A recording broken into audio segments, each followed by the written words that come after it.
أعوذ بالله من الشيطان الرجيم بسم الله الرحمن الرحيم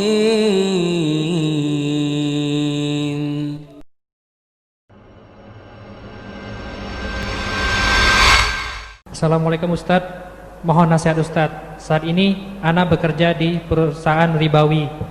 Alhamdulillah semenjak belajar agama, saya jadi tahu apa itu hukum riba dan serta dosanya. Pertanyaannya, kalau misalkan saya berhenti bekerja, bukankah justru nanti bakal menzalimi istri dan anak karena tidak menafkahi? Kira-kira bagaimana sikap Ana Ustadz? Subhanallah jamaah. Iya, berkaitan dengan riba ya. Di antara yang menyebabkan negeri tidak madani, tidak barokah, itu riba.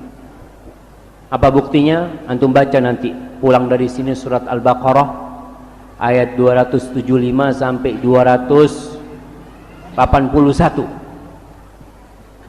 di mana Allah mengumumkan perang kepada pelaku riba. Allah mengatakan kepada orang-orang yang beriman.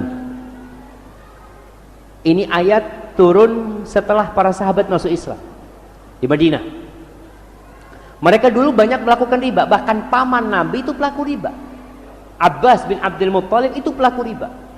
Nabi menyebutkan nama Abbas secara jelas. Pertama, riba yang aku haramkan adalah yang aku letakkan ribanya pamanku. Ini agama bukan agama kelompok, bukan agama semua. Pamanku pelaku riba, nggak boleh lagi. Allah mengatakan ya ayyuhalladzina amanu taqullaha wa dharu ma baqiya minar riba in kuntum mu'minin. Wahai orang-orang yang beriman, bertakwalah kalian kepada Allah dan tinggalkan sisa riba kalau kalian beriman. Allah katakan kalau kalian beriman, artinya yang dihidupkan itu iman. Bukan karena kalian mendapatkan pekerjaan yang lebih enak untuk anak istri kalian kemudian kita berhenti riba. Bagaimana dengan wanita-wanita yang jadi pelacur? Dia mengatakan, Ustaz, kalau ana berhenti jadi pelacur, anak-anak ana makan apa? Dia berpikir, ini kan sudah profesi ana, Ustaz, dan ana tidak ganggu orang kok. Subhanallah, ada pemikiran seperti ini, padahal Allah mengatakan fa in lam taf'alu, kalau kalian tidak meninggalkan riba, fa'dhanu biharbin minallah wa rasul, maka umumkan kepada mereka perang dengan Allah dan Rasul. Kalau negeri sudah mengumumkan perang kepada Allah dan Rasulnya, hancur itu negeri. Ketika mereka tidak mau berhenti dari riba. Kenapa sih harus riba jemaah? Yamhaqullahu riba wa yurbis sadaqat. Ustaz, nggak ada kerjaan lain. Kata siapa? Banyak kerjaan yang halal. Dan umat Islam ini jumlahnya mayoritas, dan dia bisa menekan supaya usaha-usaha itu tidak ada riba. Bisa, karena kita yang banyak. Kenapa sekarang muncul bank syariat? Karena umat Islam menuntut harus ada bank syariat. Kenapa semua bank konvensional buka cabang syariat? Karena kita yang nuntut, minta supaya ada bank syariat. Artinya seorang muslim ketika meninggalkan riba, mau tidak mau perusahaan itu akan berpikir, karena selama ini yang nabung di tempat dia, yang pinjam sama dia muslim, gimana saya memberikan kepada mereka sistem yang islami yang bisa mereka terima. Orang yang menyimpan duit di bank dapat nggak dosanya riba? Jamaah, kita bicara bank riba. Bank syariat alhamdulillah sudah mulai syariat, kita harus kawal syariatnya, walaupun ada yang masih namanya doang syariat, tapi ke depan insya Allah mudah-mudahan jadi syariat. Antum punya uang 1 miliar ditaruh di bank, dosa nggak antum? Ustaz, untuk keamanan Ustaz. Iya, kalau untuk keamanan ya antum ambil safety box, antum ambil duit itu belikan tanah, aman insya Allah. Tapi kalau antum letakkan di bank, mau tidak mau antum itu mendukung bank, antum kasih modal sama bank. Bang, nih aku kasih 1 miliar. Kenapa orang kalau ngasih 1 miliar sama bank dapat kartu khusus, dapat hadiah? Kenapa? Karena kau kasih untung sama kita, makanya kita kasih hadiah. Maka usahakanlah kalau kita punya uang lebih, belikan tanah.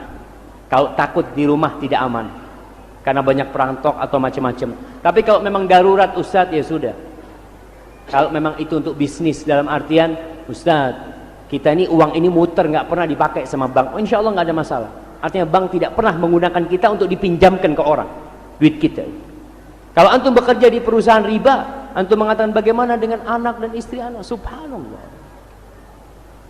Rizki itu sudah ditentukan sebelum kau keluar dari perut ibu. Tinggal kau cari yang halal. Ada yang halal, ada yang haram. Ustadz, kata sebagian ustadz nggak apa-apa. Ya kalau antum mau kata sebagian ustadz, fadhol. Yang jelas Allah mengumumkan perang dan terbukti orang-orang yang melakukan riba nggak barokah hidup. Ada seorang general manajernya Hilton Mekah, namanya Ibrahim Al-Fatih. Anak ingat, anak ngobrol sama dia langsung, dia cerita. Dia cerita, anak dulu kuliah di Amerika. Tapi alhamdulillah Allah jaga anak ketika itu karena kita punya komunitas muslim yang kuat sehingga kita tidak macam-macam. Pulang dari Amerika, dia kerja di bank konvensional. Di Saudi ada bank konvensional. Dia kerja di bank. Gajinya 11.000 real. 11.000 real itu gajinya jamaah kira-kira 40 jutaan sekarang. 40 juta gaji sebulan jamaah.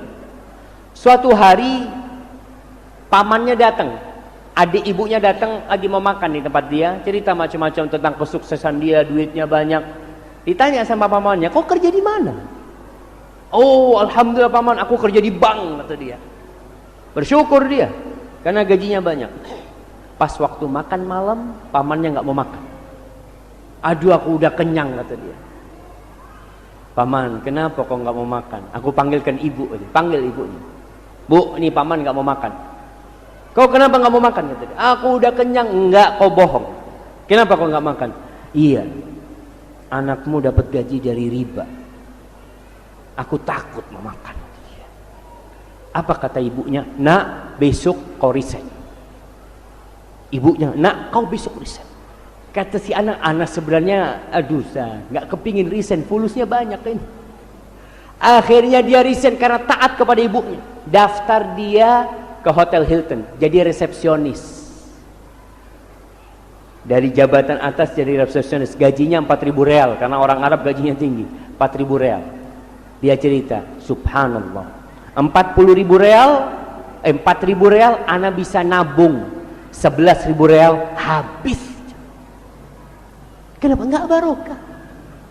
Ini akhirnya ibadah juga nggak bisa khusyuk, macam-macam jamaah. Ada orang-orang yang kerjanya hanya menjadi kulinya bank. Kulinya bank, tiap bulan dia cari duit untuk setor bunga. Bukan bayar utangnya jamaah, setor bunganya. 1,3 miliar katanya bunganya tiap bulan 16 juta. 16 juta. Dia cuma setor, ini duitnya, makasih. Ya, ditawarin lagi sama bank, kamu mau pinjam lagi enggak? Ditawarin. Kenapa? Karena kalau bank minjemin terus, kau akan jadi kuli terus buat bank itu. Ingat, dalam Islam itu ada sistem yang menyelamatkan semuanya, yang makmur insyaallah hidup itu. Apabila kita terhindar dari riba, antum kalau urusan anak istri antum keluar resign, antum ya Allah, kau perintahkan aku keluar ya. Dan kau yang nanggung rizkinya mereka. Wa man yattaqillah yaj'al lahu makhrajan. Barang siapa bertakwa kepada Allah, pasti Allah kasih jalan keluar, pasti jamaah. Kalau kita bicara sama Allah, bicara pasti hukumnya. Wa yarzuqu min haitsu la yahtasib. Allah akan kasih rizki dari arah yang tidak disangka-sangka. Ustaz, tapi ana sampai sekarang belum dapat jalan keluar. Berarti kau belum maksimal bertakwa kepada Allah. Karena janji Allah tidak pernah luput jamaah. Hadza wallahu a'lam bissawab. أعوذ بالله من الشيطان الرجيم